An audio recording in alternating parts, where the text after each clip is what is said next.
They called security on her. They crushed her credit card under their shoe. They laughed at her clothes and told her she didn't belong in their fancy hotel. What they didn't know, she owned the entire building. And in the next 15 minutes, their whole world was about to come crashing down. This is a true story about what happens when you judge someone by how they look. And this woman's response will leave you speechless. Stay with me, because the moment they realize who she really is, you won't believe it. Welcome to the City of Stories. While you are here, please hit the subscribe button and comment your view on the story and where you're watching from.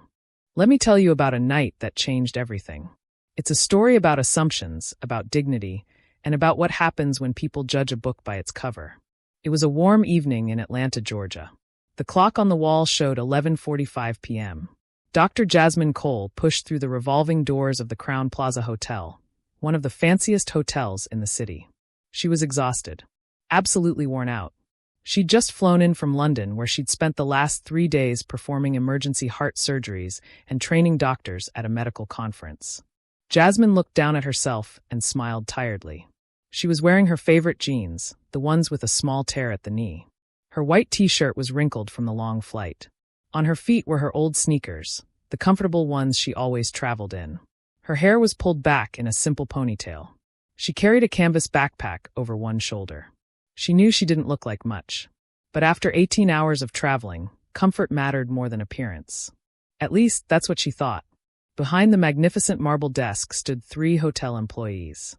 Brandon Reed, the night manager, was a man in his early 30s with slicked back hair and a suit that probably cost more than most people's monthly rent.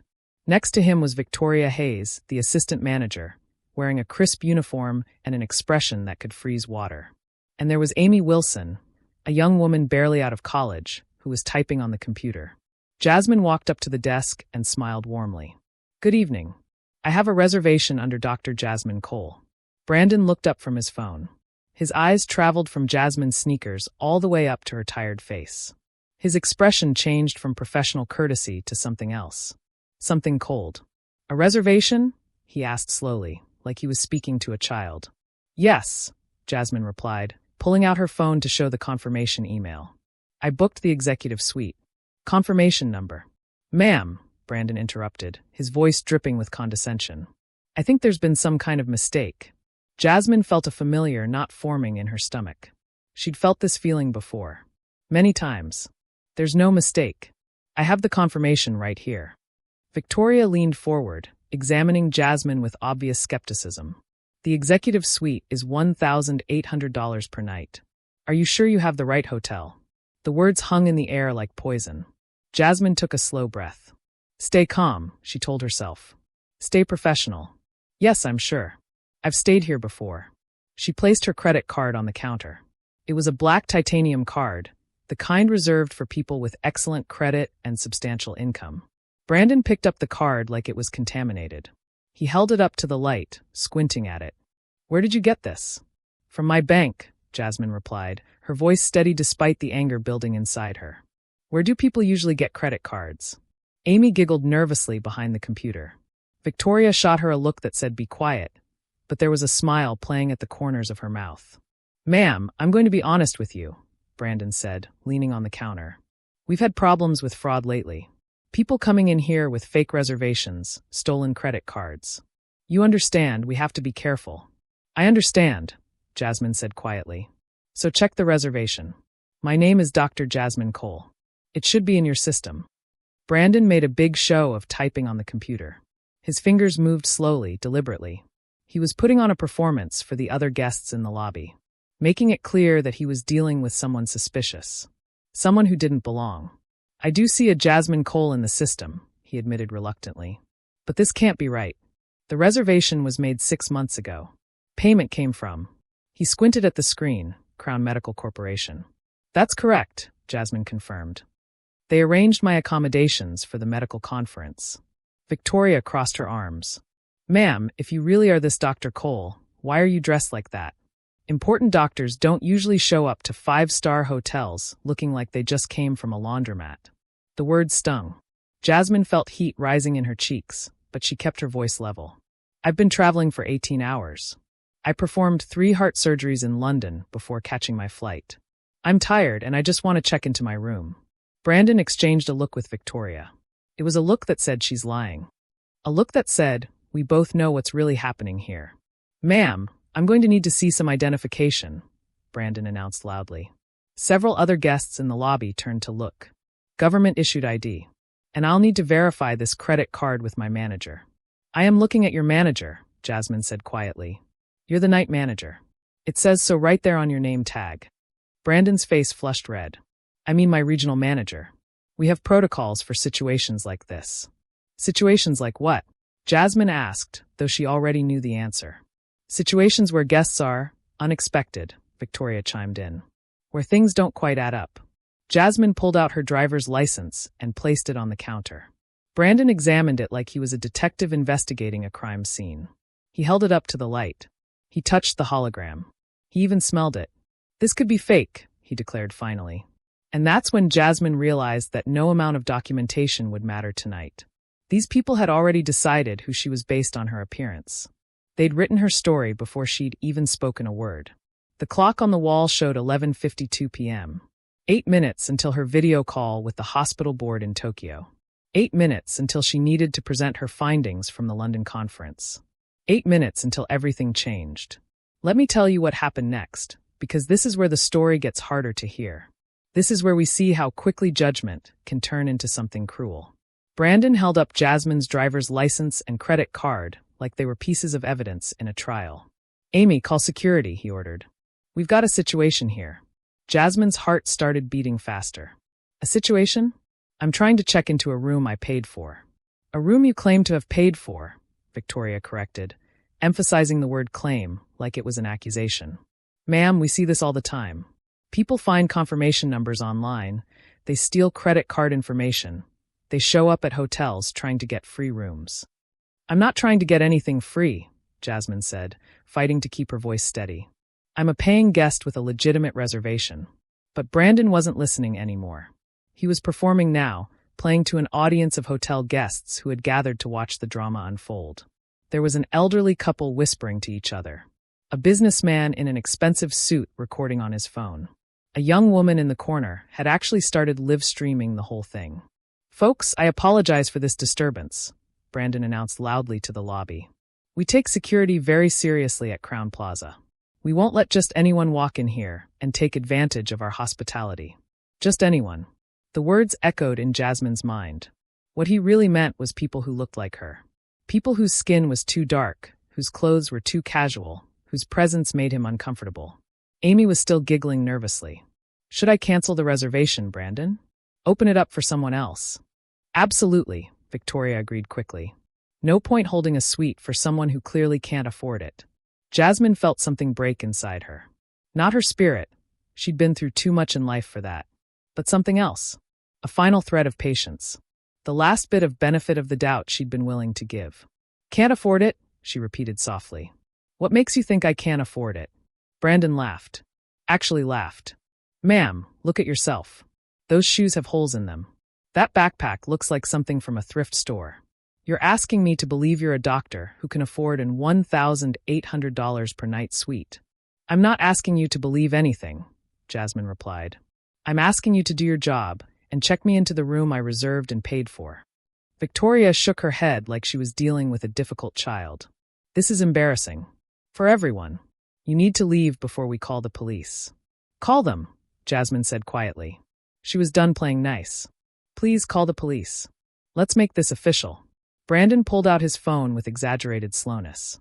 He was enjoying this. You could see it in his eyes, in the way he smiled as he dialed. This was power for him. The power to humiliate someone. The power to put someone in their place. Atlanta PD? Yes, this is Brandon Reed, night manager at Crowne Plaza Hotel downtown. We have a trespassing situation. Woman refusing to leave, attempting to defraud the hotel. Jasmine checked her phone. 11:57 p.m. 3 minutes until her call with Tokyo. 3 minutes until she needed to discuss the revolutionary heart surgery technique she'd just learned in London. 3 minutes until a conference call that could change cardiac care for thousands of patients. But right now, she was being treated like a criminal in a hotel lobby. The security guard arrived. Officer James Wright was a tall man in his mid-40s, wearing a Navy uniform. He approached cautiously, his eyes moving between Jasmine and the managers. "What's the problem here?" he asked. Brandon pointed at Jasmine like she was evidence. "This woman is trying to check in with fake documents. We've asked her to leave multiple times. She's refusing." James looked at Jasmine carefully. There was something in his expression, not judgment, but curiosity. "Ma'am, is this true?" "No," Jasmine said simply. "I have a confirmed reservation. I've provided my ID and credit card. They're refusing to check me in based on how I look." "That's not true," Victoria protested. "We're refusing because her documents are suspicious." "What's suspicious about them?" James asked, examining Jasmine's driver's license. It looked completely legitimate to him. "Everything," Brandon said vaguely. "The whole situation is suspicious. Someone who looks like that, showing up here at midnight, demanding our most expensive suite." There it was. The truth laid bare. Someone who looks like that. The young woman in the corner, who'd been live-streaming this entire interaction, gasped audibly. "Did y'all hear that?" she whispered into her phone. He just said it out loud. This is discrimination, plain and simple. Her live stream had grown to thousands of viewers. Comments were flooding in faster than she could read them. People were angry. People were tagging the hotel. The hashtag Crown Plaza discrimination was starting to trend. But Brandon didn't know that yet. He was too busy enjoying his moment of authority. "Officer Wright, I need you to escort this woman from the property," he commanded. "She's trespassing." Jasmine looked at James directly. "Before you do that, I strongly suggest you check your employee handbook. Section 12.4 specifically." James paused, confused. "What are you talking about?" "Just check it," Jasmine said quietly. "Please." James pulled out his phone and opened the employee handbook app. He scrolled to section 12.4 and began reading aloud. "Any employee engaging in discriminatory behavior based on race, gender, or perceived economic status faces immediate termination without severance." His voice trailed off as he realized what he was reading. Brandon's smile faltered for the first time. "Why would you know that?" "Because," Jasmine said, reaching into her backpack slowly, "I make it my business to know things." The clock showed 11:59 p.m. 1 minute until her call. 1 minute until everything changed. Now here's where the story turns, friends. Here's where we learn that things are not always what they seem. And here's where 3 people learned the hardest lesson of their lives. Jasmine pulled a leather folder from her canvas backpack. Her movements were calm, deliberate. She placed it on the marble counter and opened it slowly. Inside was a document with the Crown Plaza Hotel corporate letterhead. It was a performance report.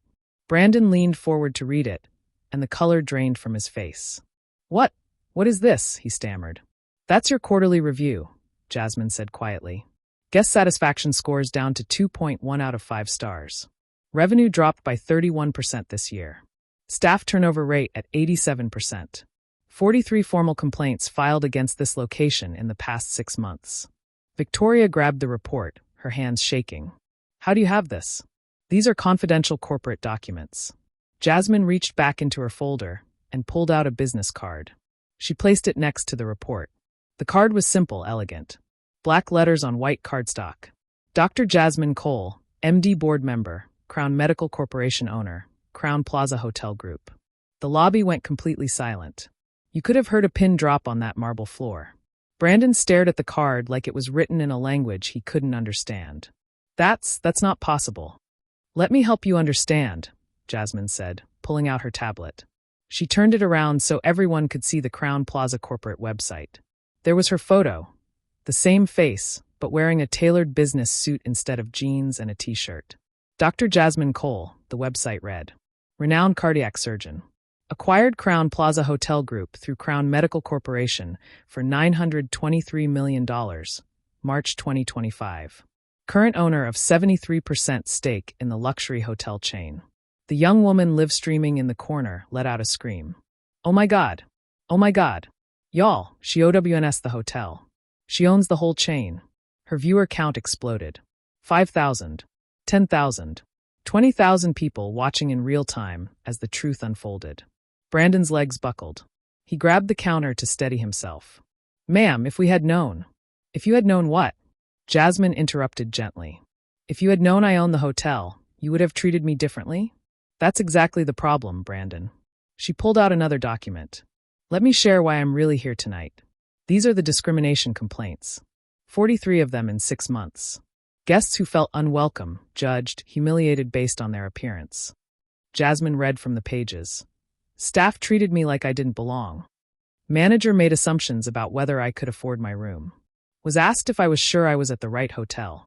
Sound familiar? Victoria had started crying, mascara running down her cheeks. Ms. Cole, I'm so sorry. I didn't mean.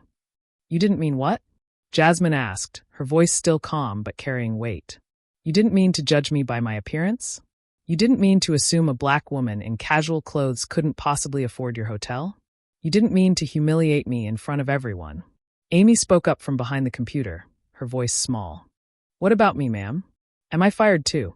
Jasmine turned to look at the young woman. Amy, you laughed when Brandon made cruel comments. You suggested calling security. You participated in treating a human being with contempt. Do you understand that? Yes, Amy whispered, tears streaming down her face. I was trying to fit in. I didn't want them to think I wasn't part of the team. And that's a choice you made, Jasmine replied. A choice that hurt someone.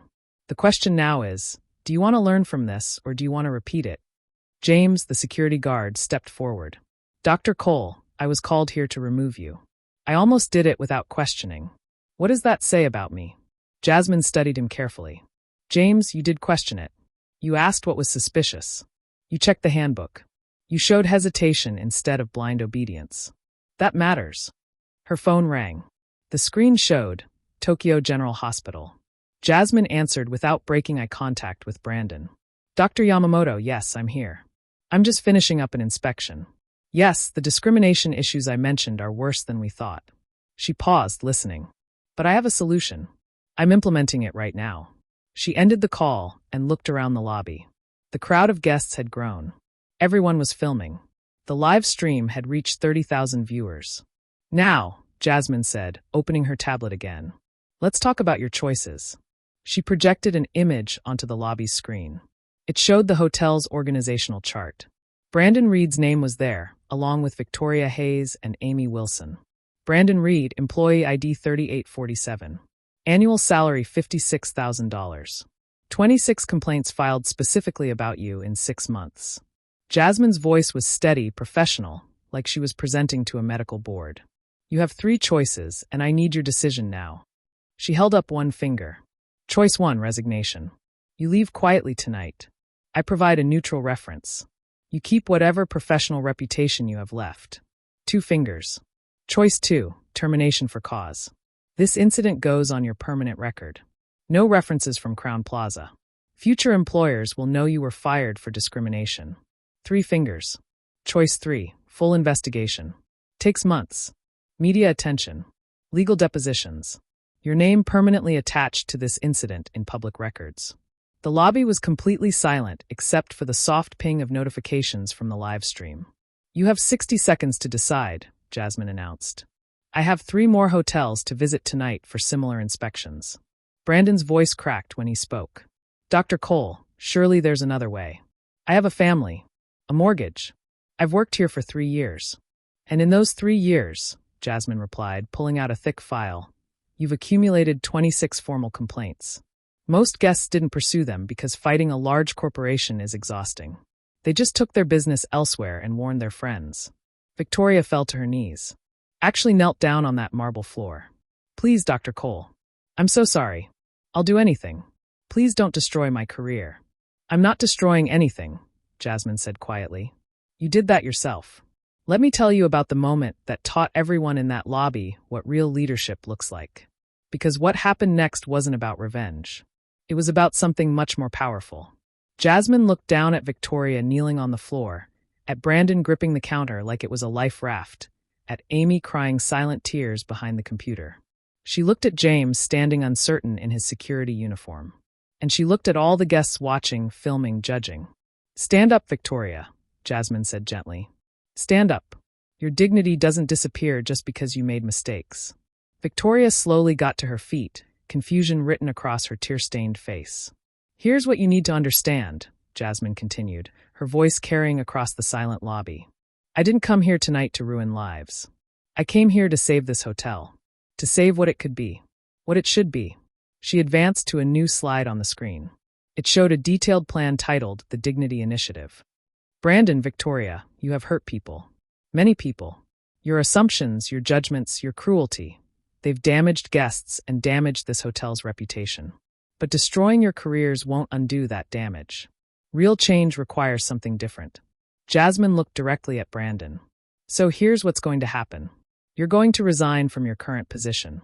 But I'm offering you something else, a chance to be part of the solution. Brandon's head snapped up. What do you mean? I mean, you're going to spend the next 6 months working with our diversity and inclusion team. You're going to visit every Crown Plaza property and share your story. You're going to tell managers exactly what you did wrong and why it was wrong. You're going to be the example of what not to do and what it looks like to genuinely change. Victoria wiped her eyes. You'd let us do that? After how we treated you. This isn't about what you deserve, Jasmine replied. It's about what guests deserve. They deserve hotels where everyone feels welcome. And that only happens when we're honest about our mistakes and commit to real change. She turned to Amy. Amy, you're 24 years old. You made bad choices tonight because you wanted to fit in with the wrong kind of team. But you also showed something important. You asked how you could learn. That matters. Amy straightened up, hope flickering in her eyes. You're going to stay on staff, Jasmine continued. But you're going on probation for 90 days. You'll undergo intensive training in unconscious bias, cultural competency, and hospitality excellence. And you're going to help me build something new here. James stepped forward. Dr. Cole, what about me? I came here ready to remove you based on nothing but their word. James, you questioned the situation, Jasmine said. You asked for evidence. You checked the handbook. You demonstrated critical thinking. I'm promoting you to Director of Guest Relations. You're going to help lead the transformation of this hotel. The live stream comments exploded with reactions. 35,000 people were watching now. The story was being picked up by news outlets. But something interesting was happening in the comments. Instead of just calling for punishment, people were discussing real change. One comment read, "This is what leadership looks like. Not revenge, but reform." Another said, "She could have destroyed them but chose to build something better." Jasmine addressed the crowd of guests in the lobby. To everyone who witnessed this tonight, I want to apologize. What happened here should never happen in any hotel anywhere. But I also want to thank you. Your attention, your cameras, your live streams, they're part of holding us accountable. She turned to the young woman who'd been streaming. What's your name? Keisha. Keisha Johnson, the woman replied nervously. Keisha Johnson, would you be interested in joining our corporate communications team? We need people who understand the power of authentic storytelling and social accountability. Keisha's mouth fell open. Are you serious? I'm always serious about talent, Jasmine smiled. Email me your information tomorrow. She clicked to the next slide. Here's what's changing immediately at Crown Plaza Atlanta. Starting tomorrow morning, this hotel will implement the Dignity Initiative. The slide showed a comprehensive program. Our real-time guest feedback systems via QR codes throughout the hotel. Monthly unconscious bias training for all staff. A guest satisfaction scores tied directly to employee performance reviews. Community Oversight Board made up of local civil rights leaders. Partnership with Atlanta Urban Alliance for external accountability. But that's not all, Jasmine continued. We're also implementing what I call the Second Chance program. Employees who make mistakes, real, honest mistakes, not deliberate cruelty, will have opportunities for retraining and growth. She looked at Brandon and Victoria. Your mistakes were serious, hurtful, damaging. But if you're willing to do the hard work of changing, really changing, then you'll have a place in helping others avoid the same mistakes. Brandon's voice was hoarse when he spoke. Why would you do this for us? We treated you terribly. Jasmine was quiet for a moment, and when she spoke, her voice carried the weight of personal experience. Because someone did it for me once. When I was a medical student, I made a serious mistake during a surgery. I almost ended someone's life because of my carelessness. My supervising surgeon could have destroyed my career right there. She paused, the memory still painful after all these years. But she didn't. She said, Dr. Cole, you have a choice. You can let this mistake define you, or you can let it teach you. You can become defensive and bitter, or you can become humble and better. I chose to learn. And because of her mercy, I went on to save thousands of lives. The lobby was completely silent now. Everyone understood they were witnessing something rare and precious, grace in action. That's what I'm offering you, Jasmine said to Brandon, Victoria, and Amy. Not because you deserve it, but because grace isn't about deserving. It's about possibility. Victoria broke down sobbing. I don't know what to say. Say you'll do better, Jasmine replied simply. Say you'll help make sure this never happens to anyone else. I will, Victoria promised. I swear I will. Let me tell you how this story ends, because the ending is the most important part. Because the ending shows us that real change is possible when people choose accountability over defensiveness, when they choose growth over comfort. Jasmine finally made her way to the elevator, her canvas backpack still slung over one shoulder. The executive suite was waiting, but honestly, she was too energized to sleep now, too full of purpose. As the elevator doors started to close, she looked back at the lobby one last time. Brandon and Victoria were sitting together on one of the fancy couches, not as managers anymore, but as people who'd just been given an unexpected second chance. Amy was at the computer, already pulling up the training materials Jasmine had mentioned. James was organizing the night staff for an emergency meeting. The transformation had already begun. 3 months passed. Let me tell you what happened in those 3 months, because the results were remarkable. The Crowne Plaza Atlanta's guest satisfaction rating climbed from 2.1 to 4.7 stars. It became one of the highest-rated hotels in the entire chain. Revenue increased by 41%. But the numbers weren't the most important part. The most important part was the stories. There was the elderly black couple who checked in wearing sweatsuits because they'd been traveling all day. The staff greeted them with warmth and respect, never questioning whether they belonged. The couple later posted a review. For the first time in decades of traveling, we felt truly welcome. There was the young Latino man in work clothes who came straight from his construction job to check on a room for his parents' anniversary. Instead of judgment, he received help planning a surprise celebration. He posted his story online, and it went viral in the construction community. There was the Muslim family with 5 children, worried about how they'd be received. The staff helped arrange a private prayer space and recommended halal restaurants nearby. The mother cried with gratitude. Amy had become a supervisor. She led training sessions for new employees, always starting with her own story. Let me tell you about the night I almost threw away my career, she'd begin. Let me tell you about the night I learned that dignity isn't about what people wear or what they look like. It's about recognizing the humanity in every single person who walks through our doors. Brandon and Victoria spent 6 months traveling to every Crowne Plaza property, sharing their experience. It wasn't easy. They faced anger, judgment, skepticism. But they did it anyway. Brandon would stand in front of rooms full of hotel staff and say, I was the problem. I was the reason guests felt unwelcome. And if I could change, if I could learn to see my own biases and work to overcome them, then anyone can. Their presentations became legendary in the hospitality industry. Other hotel chains started requesting their training program. Brandon and Victoria became unexpected advocates for change, traveling the country teaching about unconscious bias and dignity in customer service. James transformed the security department. He created a new training program called Guardian of Dignity that taught security staff to protect guests' sense of belonging, not just their physical safety. The program was so successful it was adopted by hotels nationwide. Keisha Johnson, the young woman who'd live-streamed that fateful night, became Crowne Plaza's director of social media and community relations. She created a campaign called #EveryoneWelcome that featured real guests sharing their stories of feeling truly welcomed. The campaign won national marketing awards and changed how the entire hospitality industry approached inclusive marketing. But the most profound change happened in ways that couldn't be measured in ratings or revenue. It happened when staff members started naturally, automatically treating every guest with genuine respect. When they stopped making assumptions based on appearances. When they started seeing people as individuals with their own stories, their own dignity, their own right to feel welcome. It happened when guests started choosing Crowne Plaza specifically because they knew they'd be treated with respect regardless of how they looked or dressed. It happened when other hotels started calling, asking how Crowne Plaza had transformed its culture so completely. The Dignity Initiative became a case study taught in hospitality schools worldwide. 6 months after that night in the lobby, Jasmine returned to Crowne Plaza Atlanta.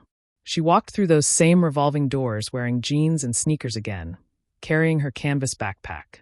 She wanted to see if the change was real or if it was just performance art when the owner was watching. Amy was at the front desk. Her eyes widened with recognition and something else, genuine warmth. Dr. Cole, welcome back. It's so good to see you again. Just checking in, Jasmine said, placing her credit card on the counter. Amy processed the check-in efficiently, respectfully.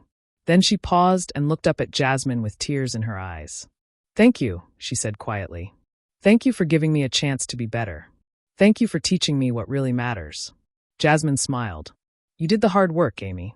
You chose to learn and grow. That was all you. As Jasmine rode the elevator up to her suite, she thought about grace and second chances. She thought about how easy it would have been to simply fire everyone that night and walk away feeling righteous.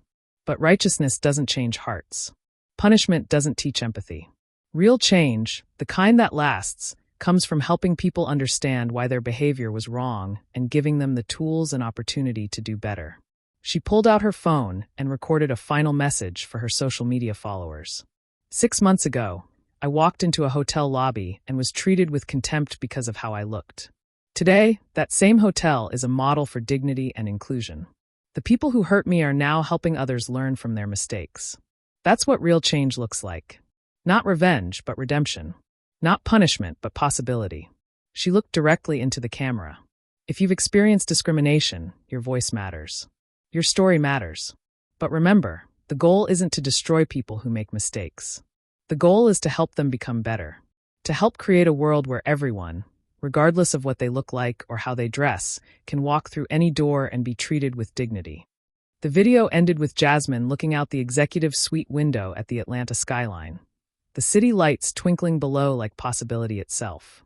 Because that's what the story is really about, friends.